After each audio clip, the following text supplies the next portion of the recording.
slight difficulties. And our next talk, I'm very excited to say, is by Amira Dinari, who is a machine learning engineer at H&M. Amira has background in applied mathematics and finance engineering. And she actually started her career as a data scientist and data analyst, and then she switched to data engineering. And ultimately, she became a machine learning engineer. So I think she did a tour of a number of, most of the titles that you can get in our field. And she has also worked on multiple projects in different stages of production. But today we get to hear about how to scale machine learning models with Airflow. Thank you, Galina. Amira. Thank you. I'll start by sharing my screen.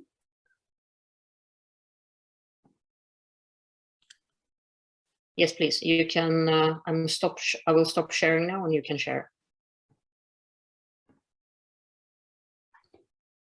Thank you for the introduction again.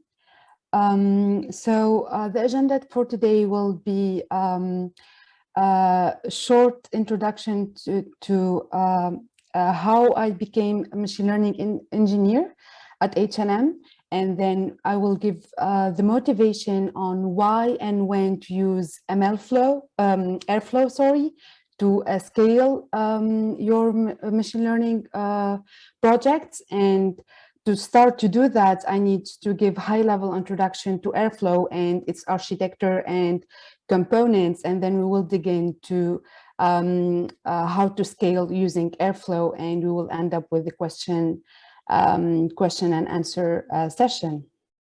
So as you said, Galina, I started as I have a master thesis or diploma in applied mathematics to finance.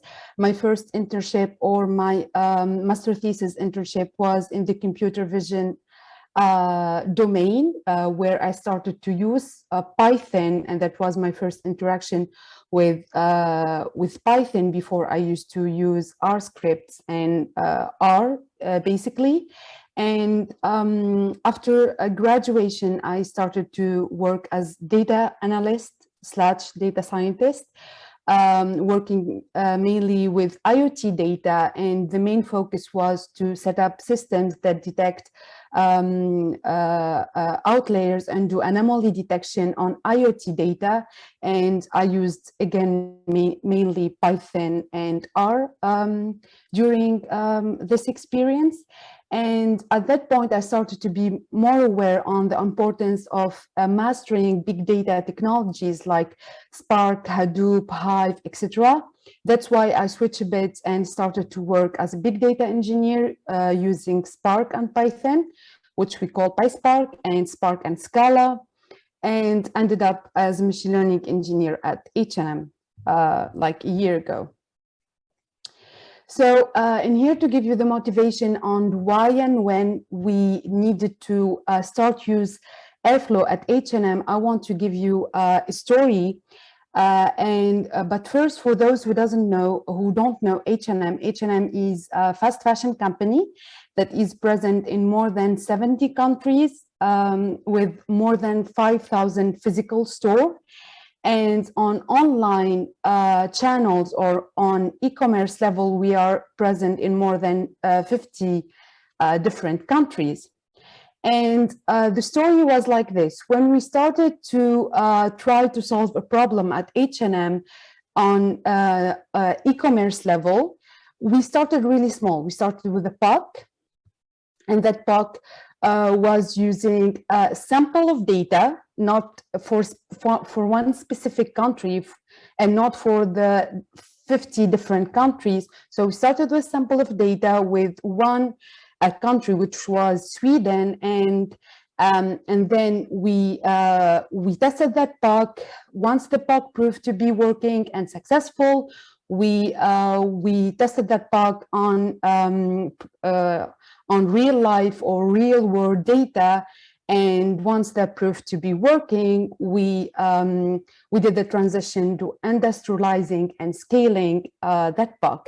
So the question was how to move from a POC that was using mainly a Jupyter notebook or any other kind of notebooks or Python script to use that bug on more than 50 different countries, to scale it to more than 50 countries to be running in production and deployed in production. And also, instead of using that sample of data, we will be using the whole and overall data for these 50 different countries. So I hope the question and the problem in here is clear.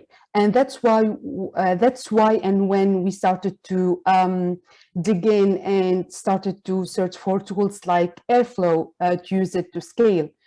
So in here, I want to give really high level introduction to Airflow and as I said, the architecture and the components and how we can use it, or how did we use it to scale. So Airflow is Python-based. It's Python package. You can do your pip install Airflow to get your Airflow working on your local machine. Nothing really new when it comes to installing Airflow and starting to work with Airflow itself. And Airflow is a workflow management platform. And when I say a workflow management platform, it can handle any kind of workflow problem, from ETL or data pipeline kind of workflows, like starting from the data cleaning, data collection, to the data transformation and cleaning. Or it can also handle machine learning pipelines workflows that can at some point when you need to do some model training or even deep learning model training, and then you evaluate those models. So Airflow can handle these two workflows.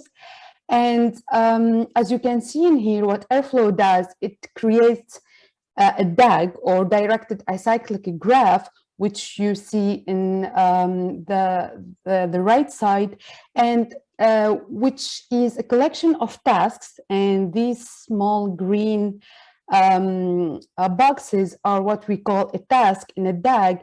And these tasks reflect the logical relationship between the different steps that you have in your Python project or in your notebook. So let's say you have 4 or different steps in your notebook or in Python project, and you can reflect them and create a DAG from that project that reflects these relationships. And what is cool about Airflow, you can have 2 types of a relationship. You can have a sequential relationship, which means like the first task should finish before the second task can start, and parallel kind of relationship, which we can see in here, when we can have 2 tasks or 2 Python functions running at the same time in parallel. And another thing which I find really interesting in Airflow, to create this DAG or this directed acyclic graph, you just need to put another Python script where you enumerate the number of tasks that you see as important to have or to display in your graph or your DAG, and the relationship and the logical relationship between these tasks. So at the end, to use Airflow, you need just to write another Python script where you define your DAG mainly. And now in here, I will try to explain a bit the different components that Airflow has inside, and maybe the architecture that we might need in the future to scale using Airflow. So Airflow has 5 different components, and the one that you will be interacting with the most is called the web server, or the web UI, or the web interface. And it's a web page where you will find your different DAGs that you have triggered or you have executed, and you will be seeing the status of those DAGs and the status of the tasks, and if some of them are failing for some reason. So the only component that you will be interacting with, and you will be where you will be visually seeing your DAGs that you have executed, is called the web server. Another dependencies that come along with after that pip install Airflow is to install a database or SQL database. So you can, after your pip install Airflow, you can use another pip install MySQL, for example, to install SQL database where Airflow will be storing the metadata, means like the number of times you have executed a certain DAG, the failures, the execution time, and that kind of stuff. But this requirement is one-time thing. Now we'll be tackling more the architecture of Airflow. So Airflow has these three components: the scheduler, the queue, and the worker. So the scheduler, you can think of it as the brain for Airflow, or the orchestrator. It will be the one deciding and prioritizing the DAGs or the tasks that will be executing. And once a task is decided to be executed, it will be queued, and then the workers and the number of workers in here can go from one worker to unlimited number of workers, can handle the heavy lifting or can handle the hard work, and they will be, actually the workers are the one that will be doing the execution and the function execution. So the scheduler will be there just orchestrating the resources and if there is some task that needs to be prioritized or not. Now back to the fun stuff. So as I said, Airflow is based on Python, and I showed you how that can look like, but now I want to show you how the scripts, when I said that a DAG is at the end is a Python script, I want to show you how to create that script and what are the components you need in that script to create a DAG. So if you see this simple script, we have 4 different tasks from EPR hello to OPR respond.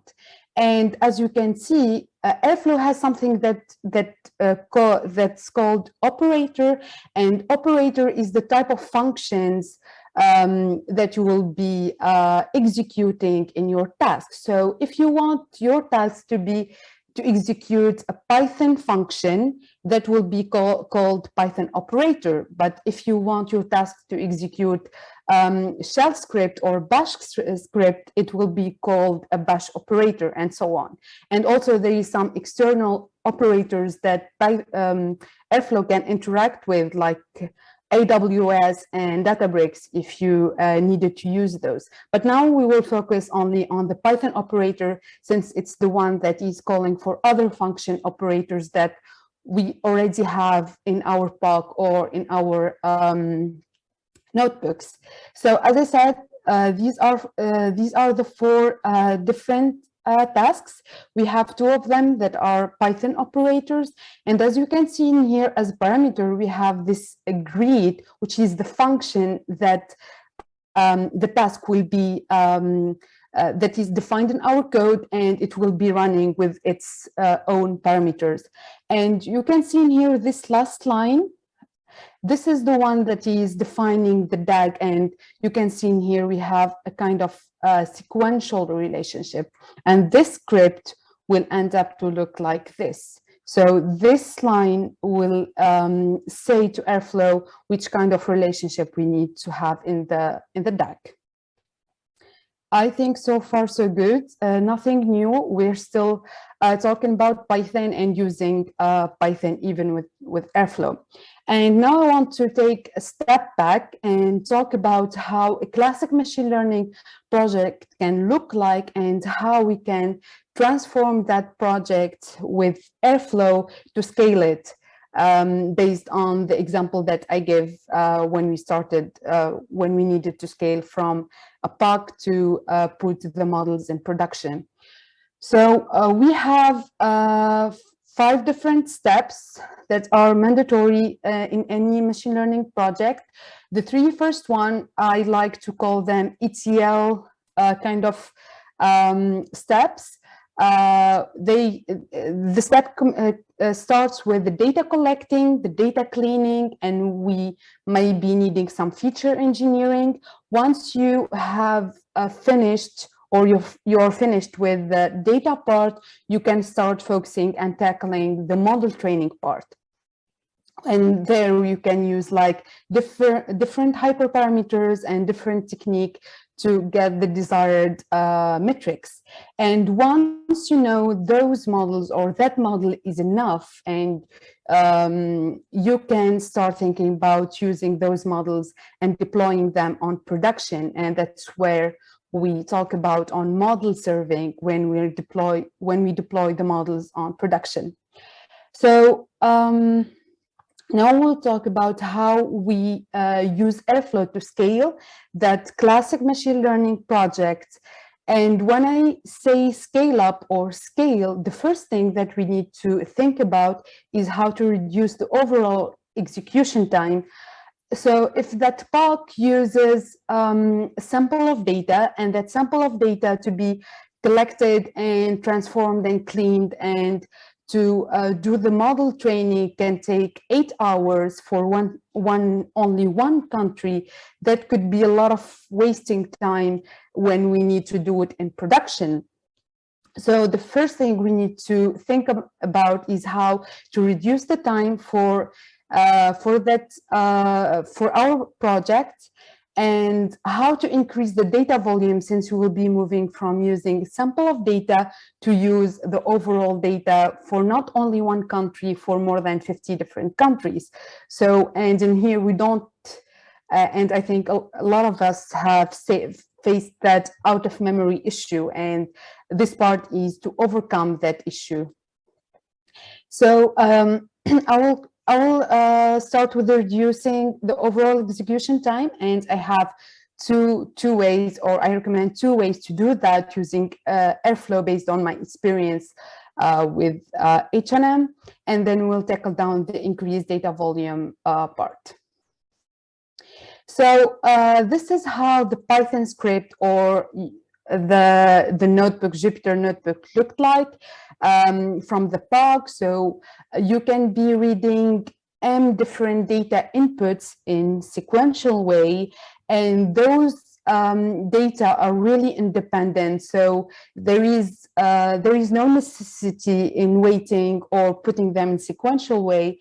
And after reading all these data, using this different functions, you will use those data to be joined or to do the feature engineering, and then you will move to the model training.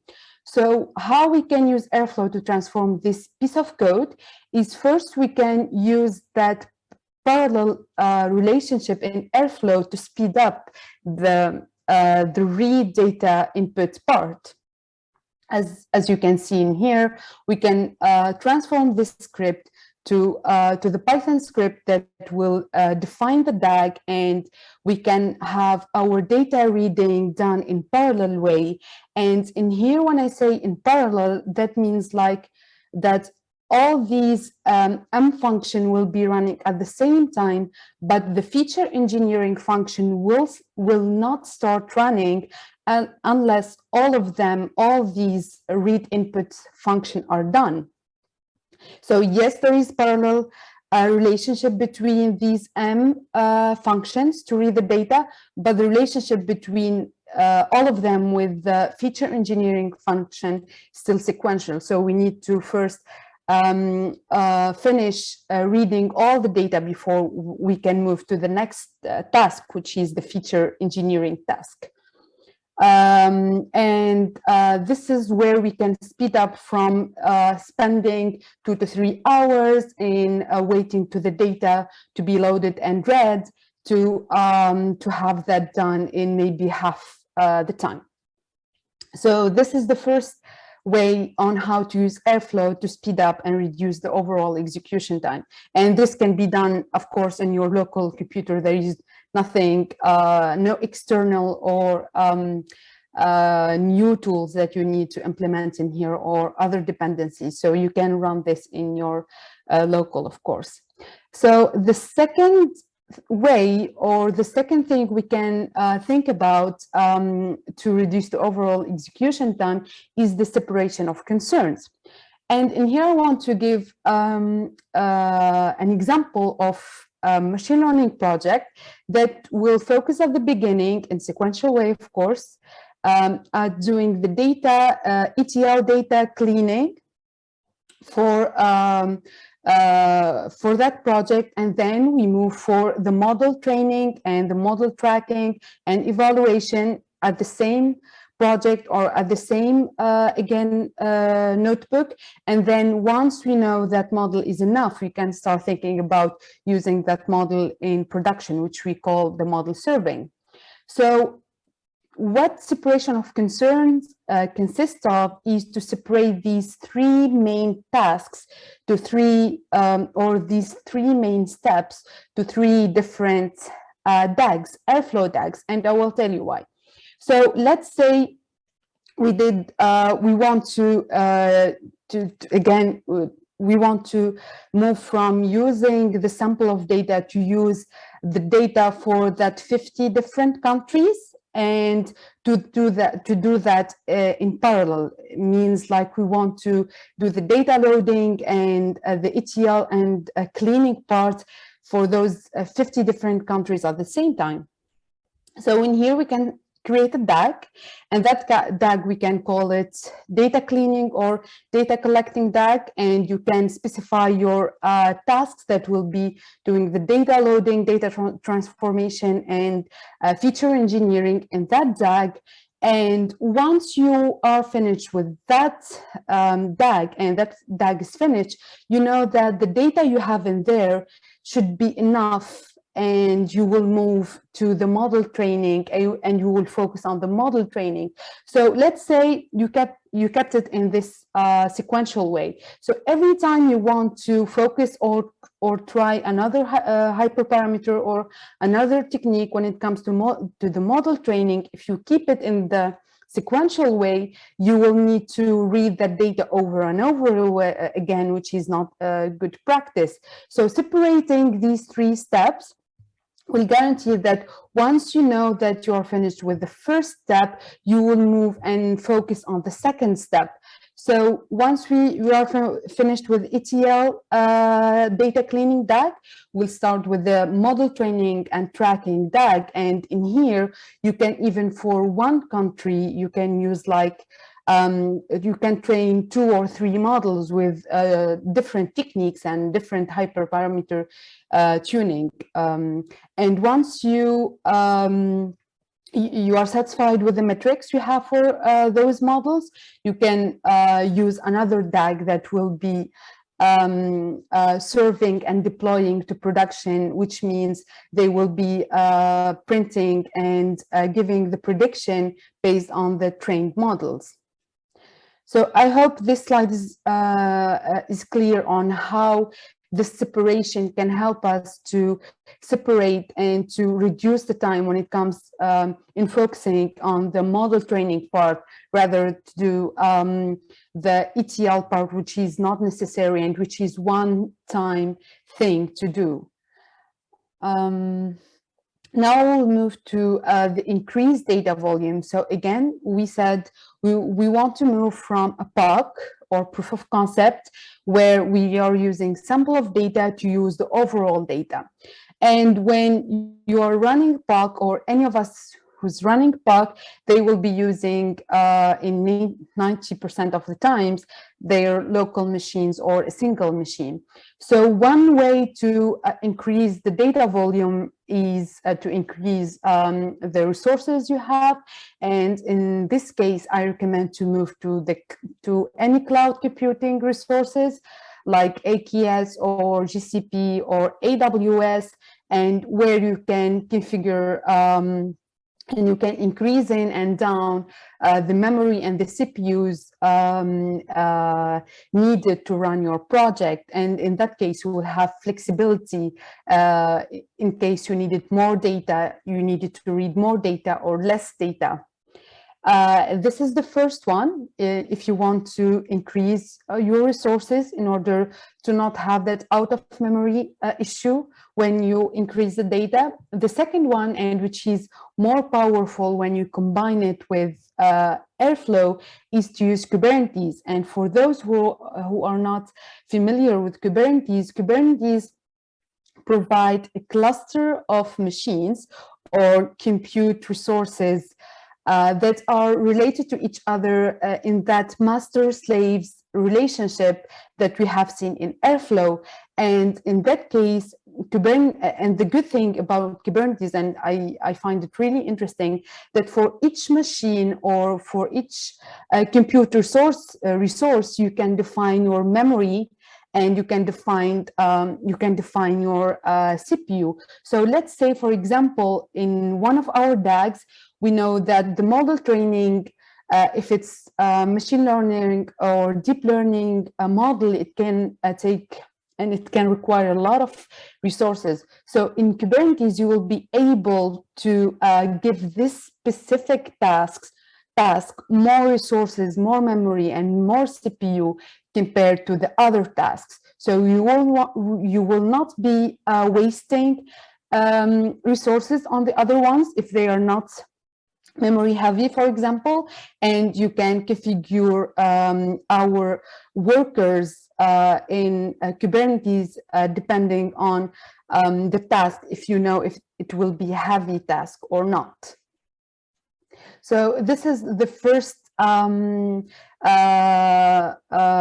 thing to think about when you want to go or move from using sample of data to use the overall data or more volume of data. The second one, and which I find really interesting as well, is to move, and as I said, Airflow provides a lot of different operators, and we have seen the bash operator and we have seen also the Python operator, but there is some other external tools like Databricks that Airflow can react and interact with. So in case you wanted to go and start to use Databricks, and in here Databricks, for those who don't know Databricks, Databricks is, at the end of the day, is another notebook where you need to configure a cluster, and which we call Spark cluster, and this Spark cluster will help you to distribute the data and the jobs or the effort needed to execute something. So you will have in your tasks, your task will be defined by notebook, Databricks notebook, and where you can play around and try different clusters. And those clusters will give you more computing resources, and also it will be done in more distributed way. It means like the data will be distributed among the cluster of you have defined with one master and the different number of workers that you have defined. And another cool thing about Databricks, if you think about moving to Databricks and to use it with Airflow, you can use Python and Spark, and you can also use SQL or Scala if you are more native with Scala or SQL. So in here you will keep that your DAG, your relationship, the tasks with their own relationship, and the form of the DAG won't change. What will change is that instead of executing Python code, you will be executing Databricks notebook that use a Spark cluster to distribute the work. And in here, what's cool about this second option is you can still you don't need to move to using any of the cloud resources or public resources. In here, you can still run everything on your local, and Airflow will be interacting with your Databricks workspace or Databricks notebook. And for Databricks, there is like free trial where you can like start and test it for a month, I guess. Yeah, this is so this is my take in when it comes to use Airflow and how to use it to scale machine learning projects. So Airflow can be really useful to industrialize machine learning project. However, it, as you have seen, it always requires some other external systems like Kubernetes and sometimes Databricks notebooks. And if you're interested in other platforms, other workflow management platforms, I have put in here some links to other solutions if you're interested in. Mm-hmm. Thank you very much, Amira. Really appreciate it and really interesting and very useful. I think some of the old timers have all implemented some kind of a management system like this at least once in their lives. Do you have a, so I'm not sure how much question we have for Q&A since we are running a little bit over, but now that you mentioned the two other platforms, perhaps, can you say a few words about when you would pick one platform over another? So for MLflow, it works best with Databricks. So if you're heavily dependent on Databricks, then I will recommend MLflow. And for Kubeflow, it works the best way if you have Kubernetes and you have started already using Kubernetes clusters, then I would recommend Kubeflow. And if you're a Python dependent person and you master Python, I would recommend Airflow. Sounds good. Thank you very much.